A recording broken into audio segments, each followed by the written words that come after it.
ကားမှာရှိတဲ့ကျွန်တော်တို့လျှက်စစ်မီအလွယ်ဆုံးထုတ်ယူလို့ရမယ့်နေရာလွယ်တဲ့နေရာ fuel box ရှိတဲ့နေရာကိုဖြုတ်ပြီးတော့အဲ့ဒါနေလျှက်စစ်ထုတ်လိုက်တာတော့ပိုမြင်ရမယ်ပေါ့လေ fuel box တွေကအများသောအားဖြင့် passenger seat ရဲ့အရှိန်နာမှာရှိတတ်များတယ်ပေါ့လေဘယ်လိုပဲဖြစ်ဖြစ်ကားတစ်စီးပေါ်မူတည်ပြီးတော့ကွဲပြားမှာဖြစ်တဲ့ dash cam သို့မဟုတ် driving recorder တက်မယ်ဆိုရင် battery ကနေပြီးတော့ဓာတ်ရိုက်မီးရောက်နေတဲ့မီတစားတော့အဓိကတွေ့တန်းပေးဖို့လိုမှာဖြစ်ပါတယ်ဒါအပြင် accessory ရဲ့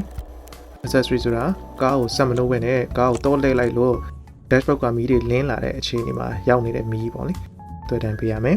ပြီးရင်တော့ ground ချပေးဖို့လိုတာပေါ့လေ ground ချပေးရင်တော့လက်စပတ်လန်ပြေးမှာမဟုတ်တော့မီးလက်လာမှာမဟုတ်ဘူး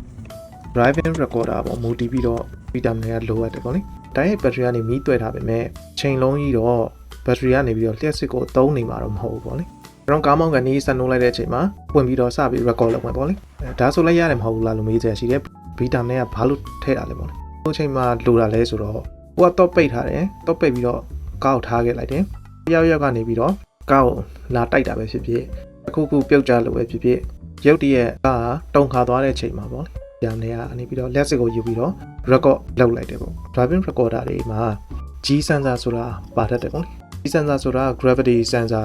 ကားရုတ်တရက်တုံခါသွားတာလှုပ်သွားတာတိုက်သွားတာမျိုးဆိုရင်လက်စစ်ကိုယူသုံးလိုက်ပြီးတော့ recorder ကိုဖွင့်စေပြီးတော့ record လုပ်လိုက်တယ်ပုံမှန်တင်ထားတဲ့ memory card ထဲမှာမတင်ထားဘဲနဲ့ advance အနေနဲ့ log folder ဖြစ်နေထားလိုက်ပြီးတော့ file ကိုတင်ထားလိုက်တယ်အဲ့လိုရိုက်ထားမိတဲ့ video တွေကတော့မပြတ်အောင်တီးတန့်တင်ထားပေးရဆိုတဲ့သဘောပေါ့နောက်တင်ပေးမဲ့ driving recorder မီးဘယ်လိုဆက်မလဲဘယ်လို setting ချိန်ရမလဲဆိုတာကိုလည်းနောက် video မှာစောင့်မျှော်ကြည့်ရှုပေးကြပါဦးခင်ဗျာကျေးဇူးတင်ပါတယ်ဗျ